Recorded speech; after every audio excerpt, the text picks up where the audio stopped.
Olá, que a paz seja convosco.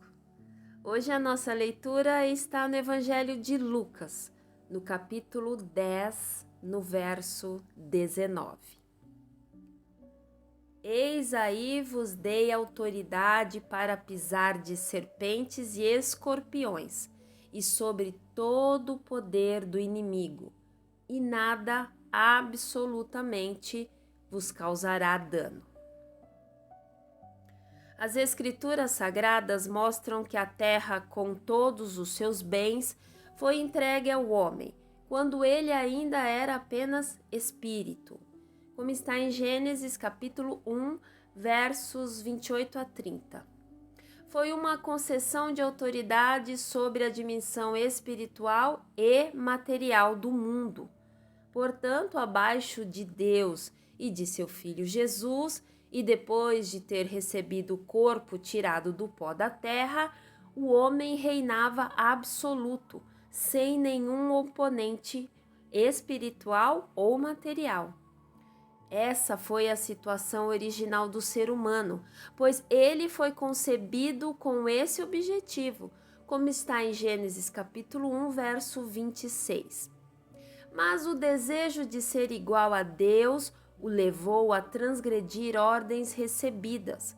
O resultado foi a perda da autoridade sobre o reino espiritual do mundo e a entrega desse ao descendente do animal a quem o homem dera ouvidos lá no Éden. Gênesis capítulo 3, verso 23 e Lucas capítulo 4, verso 6. Isso levou o espírito do homem a ser enganado e perseguido pelo descendente da serpente durante centenas de anos, já que ninguém na terra conseguiu pagar o preço estabelecido por Deus para o resgate e posse do reino perdido.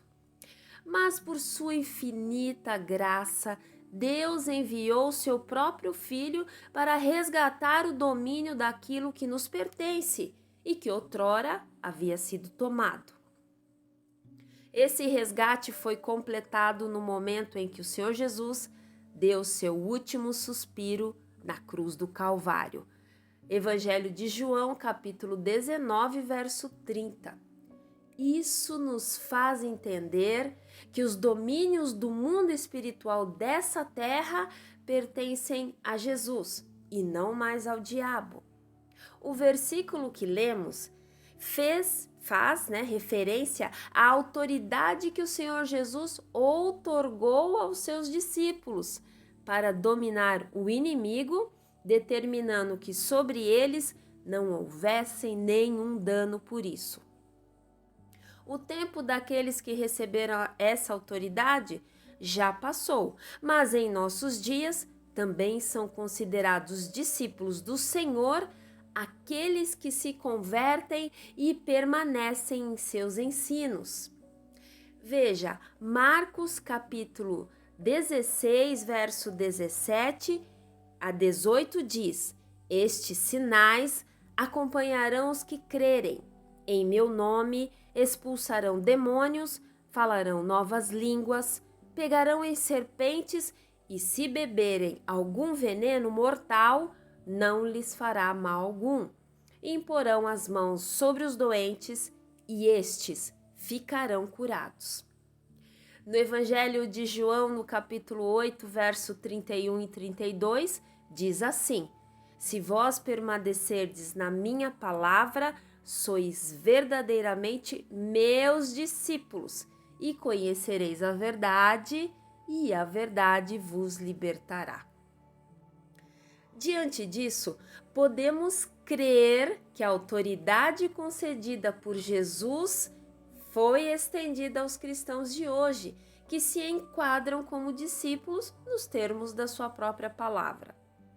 Mas nós devemos lembrar que nem todos os cristãos estão nessa condição diante do Senhor. Muitos foram chamados, mas não assumem um compromisso de aliança com Jesus para aprender dele e obedecê-lo. Como está em Mateus capítulo 11, verso 29. Esses podem ser até seguidores do Senhor Jesus, mas não são discípulos, e certamente a autoridade outorgada pelo Senhor não virá sobre eles. Bom, mas o Senhor Jesus advertiu que a sua volta será apurada de uma condição única, e ele separará uns dos outros, como o pastor separa dos cabritos as ovelhas, e porá as ovelhas à sua direita, mas os cabritos à esquerda. Então dirá o rei aos que estiverem à sua direita: Vinde, benditos de meu Pai, entrai na posse do reino que vos está preparada desde a fundação do mundo. Evangelho de Mateus, capítulo 25, versos 32 a 34. Nos dias atuais, o reino espiritual da terra já foi resgatado pelo Senhor Jesus e a ele pertence, como está em Apocalipse 1, verso 18. Mas, como mostra esse texto, a posse integral desse reino só se efetivará depois do grande julgamento, quando ficar definitivamente apurado quem é discípulo do Senhor Jesus. Assim, aqueles que são verdadeiramente fiéis cumpridores da palavra de Deus estão no pleno gozo da autoridade concedida pelo Senhor. Meu caro irmão, se você vive como discípulo do Senhor, vamos colocar as mãos na obra. Tome posse da autoridade que Ele concedeu. Em nome dele, use a fé que tem em seu coração. Ordene sobre as obras do maligno e certamente você terá resultados. Olha, existe a promessa: estes sinais acompanharão aqueles que crerem. Veja, em nome do Senhor Jesus expelirão demônios, falarão novas línguas, etc, etc. É uma promessa, irmão, que o Senhor possa falar melhor a todo o coração que ouve a sua palavra.